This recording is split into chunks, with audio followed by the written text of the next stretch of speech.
नमस्कार दोस्तों, आप सबका स्वागत है हमारे चैनल नेक्स्ट 9 लाइव पर। बात करेंगे किस तरीके से बीजेपी के 8 साल पूरे होने को आए, यानी कि मोदी सरकार के 8 साल पूरे होने को आए हैं।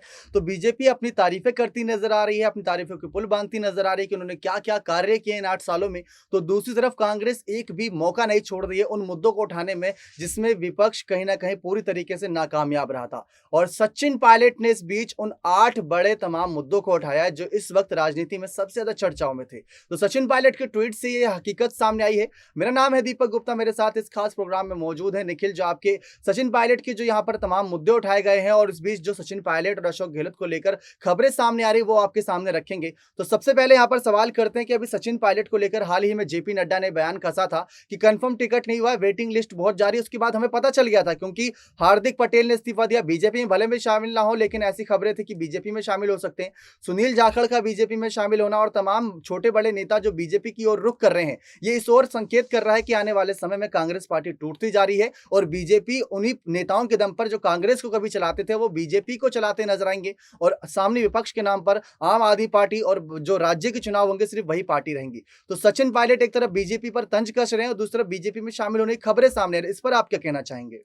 देखिए तंज आपको मैं 1-2 साल पहले 2 साल पहले की बात बताता हूँ कि ज्योतिरादित्य सिंधिया भी जो है बीजेपी में जब शामिल नहीं हुए थे, वो भी इस तरह का ट्वीट और इस तरह का तंज जो है वो जी। बीजेपी को लेकर के बहुत करते रहते थे। कहीं न कहीं जिस हिसाब से जेपी नड्डा जी ने जो बयान दिया है कि अभी वेटिंग में है वेटिंग लिस्ट में है इनका नंबर अभी, तो कहीं न कहीं ये भी कयास लगाया जा रहा है कि सचिन पायलट जिस हिसाब से अभी जो तर्क क्या कहते हैं उसको अलग अलग बातें रख रहे अलग-अलग हैं। बयान जो दे रहे जी। हैं अभी बीजेपी को लेकर के, तो कहीं न कहीं आने वाले समय में अगर वो बीजेपी में आते हैं, तो कहीं न कहीं उन्हीं का एक नेगेटिव चेहरा जो है लोगों के सामने आएगा। तो और जिस हिसाब से कांग्रेस से लोग बाहर निकल रहे हैं, बीजेपी, सपा सब जगह से शामिल हो रहे हैं, तो मुझे तो नहीं लगता है कि कांग्रेस की नैया जो है आने वाले 2-3 सालों में जो वो पार लगने वाली है। तो सबसे पहले आपको उन 8 बातों की ओर लेकर चलते हैं जो सचिन पायलट ने कही है, फिर उस पर एक-एक करके यहाँ पर निखिल से जानने की कोशिश करेंगे। केंद्र सरकार का 8 वर्षों का कार्यकाल कुशासन, ये बात लिखी है सचिन पायलट ने अपने ट्वीट में। उन्होंने लिखा है अनीति और विश्वासघात का प्रतिबिंब। क्या ये अनीति और विश्वासघात कांग्रेस में नहीं हुआ? क्योंकि विश्वासघात की अगर देखिए, खबरें आप देखें। जी। विश्वासघात तो यहाँ कांग्रेस ने 70 सालों से कर रखा है यहाँ लोगों के साथ। वो आप कंपनियों के निजीकरण की आप बात करते हो कि मोदी सरकार ने ये बेच दिया, वो बेच दिया, रेलवे बेच दिया, प्लेन बेच दिया, एयरपोर्ट बेच दिया। लेकिन सबसे पहले आप ये बताइए ना कि सबसे पहले देश में निजीकरण किसने किया? 2006 में यूपीए की सरकार ने किया। जी। वहाँ से स्टार्ट हुआ। अगर आप बेच रहे हो किसी चीज़ का, आज भी उसका 53% जो है हिस्सेदारी जो वो जीएमआर ग्रुप के पास है। अगर आप किसी कंपनी को अगर आप बेचते हैं या किसी कंपनी को बेच रहे हो तो आप देश के हित में बेच रहे हो। लेकिन वही अगर बीजेपी कर रही है तो देश को ही बेच रही है। तो ये देखिए ये दोहरा चरित्र और दोहरा मानसिकता वाले जो लोग हैं वो आपको कांग्रेस में ही नज़र आएँगे। बीजेपी में बिल्कुल। आने के बाद इनका शुद्धिकरण हो जाता है। तो यानी कि सचिन पायलट का जो एक विश्वासघात और अनीति को लेकर बात कही गई है, उसमें कांग्रेस पर उल्टा दांव पड़ता नजर आ रहा है। तो दूसरा अगर आपको लेकर चलें तो लोकतांत्रिक मूल्यों का दमन, ये बात कही गई है, लोकतांत्रिक मूल्यों का दमन। अगर देखा जाए तो भारत बहुत बड़ा लोकतांत्रिक देश है। देखिए जी। ये इसमें जो लोकतांत्रिक मूल्यों का जो दमन कहा है, इनको मैं सीधा-सीधा या मैं लिखे नहीं है वो, ये सीधा यही कह रहे हैं कि ईवीएम के ऊपर उनका सारा दबाव आता है कि बीजेपी जहाँ भी जाती है वो ईवीएम को लेकर के वहाँ जी। जो क्या कहते हैं घपलेबाजी होती है अपने हिसाब से वोट। लेकिन ऐसा नहीं है, ईवीएम को भी जो लोकसभा और राज्यसभा से बिल अगर कोई पास कराया तो वो यूपीए की सरकार ने कराया है। अगर उस समय आप अगर इलेक्शन जीत रहे थे, अब बीजेपी जीत रही है, तो आप कह रहे हो कि ईवीएम में घपलेबाजी हो रही है। तो ये देखिए ये कांग्रेस वाले ही कर सकते हैं ऐसी चीजें। किसानों पर अत्याचार, ये बात लिखी गई है। आपने देखा था किसान आंदोलन कितने चर्चाओं में था और क्या हाल हुआ, किसानों का भी सड़कों पर उतरे हुए थे, महीनों तक बैठे हुए थे यहाँ पर आंदोलन पर। तो इस पर आप क्या कहना चाहेंगे, सचिन पायलट की कांग्रेस पार्टी पर ये उल्टा दाव है या बीजेपी पर ये सही आरोप है? देखिए, सबसे ज़्यादा अगर किसान कहीं आत्महत्या करता है तो वो है राजस्थान। सबसे ज़्यादा आप निकाल लीजिए, देश जी। में अगर कहीं सबसे अगर क्या कहते हैं अगर किसान अगर आत्महत्या कर रहा है तो वो राजस्थान में होता है। तो कहीं न कहीं ये अपने राज्य में तो वो सुधार कर नहीं रहे हैं, वो केंद्र पे निशाना साध है। तो पहले आप अपने राज्य को सुधारिए उसके बाद बीजेपी पर अटैक करिएगा। तो ये बात मतलब कहीं न कहीं कांग्रेस पर उल्टा दाव पड़ती नज़र आ रही है और दूसरी तरफ अगर आपको लेकर चले अगली तरफ, बदहाल अर्थव्यवस्था। अर्थव्यवस्था सचमुच गिरी हुई है, महँगाई कहीं न कहीं आसमान छूती नज़र आ रही है। तो क्या ये कांग्रेस के समय नहीं था? कांग्रेस अगर देखें राजस्थान में भी सरकार है, तो इस बारे में क्या देखिए, कहना मैं चाहेंगे? अभी का जो बजट सत्र जो अभी यूपी विधानसभा का जो पास हुआ और राजस्थान का जो पास हुआ था, दोनों का बजट सत्र आप मिला लीजिए, आपको किसकी अर्थव्यवस्था सबसे ज़्यादा आपको मजबूत दिखेगी वो आपको समझ में आ जाएगा। और रही बात अगर देश की जीडीपी की, तो इस बार का जो क्वार्टरली जो ग्राफ जो आया वो कहीं न कहीं पिछले बार से बहुत ज़्यादा बेहतर है। जी, तो ये कहीं न कहीं जितने भी अभी तक बातें कही गई हैं, कांग्रेस पर उल्टा दाव पड़ रही है। उसके बाद महँगाई व बेरोज़गारी, ये बात इन्होंने जोड़ी और साथ ही साथ भाजपा सरकार की मुख्य असफलताएँ, ये बात अंतिम समय में उन्होंने ट्वीट करके लिखा है और उन्होंने हैशटैग दिया है, भाजपा तबाही के 8 साल। ये उन्होंने लिखा है, तो इस बारे में आप आखिरी यहाँ पर आपकी राय जानना देखिए, उन्होंने चाहेंगे? जो बेरोज़गारी पे जो बात किया यहाँ पे दीपक, लेकिन अगर आपको मैं बता दूँ कि एक जो रिपोर्ट जो जारी किया जाता है गवर्नमेंट के साइड से कि किस राज्य में सबसे ज़्यादा अनएम्प्लॉयमेंट रेट है, सबसे ज़्यादा मतलब बेरोज़गारी दर किसका सबसे ज़्यादा है, तो वो आपको 17 से 18% आपको राजस्थान का ही दिखेगा।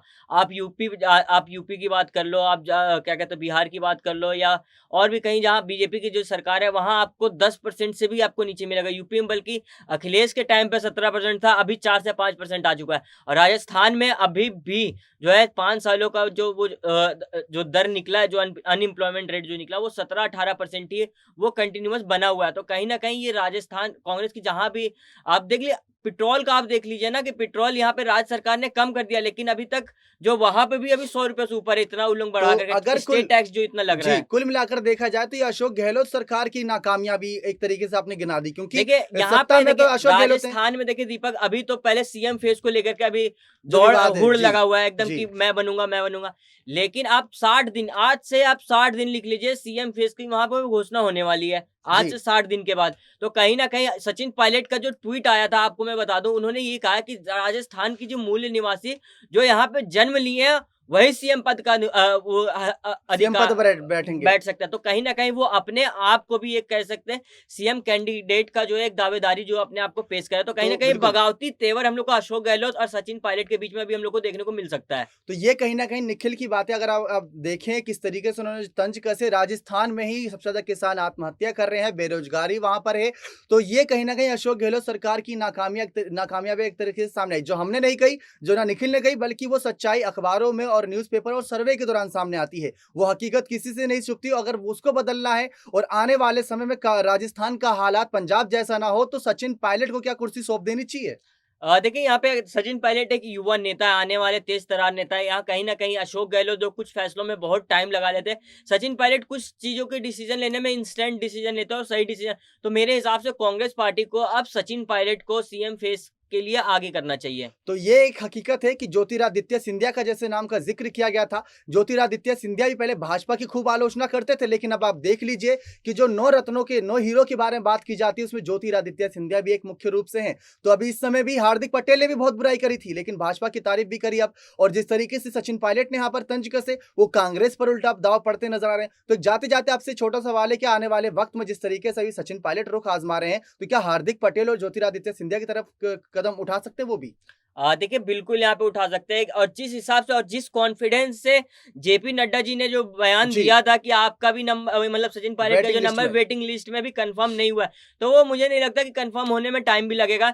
अभी राजस्थान चुनाव आने वाला है अगले साल।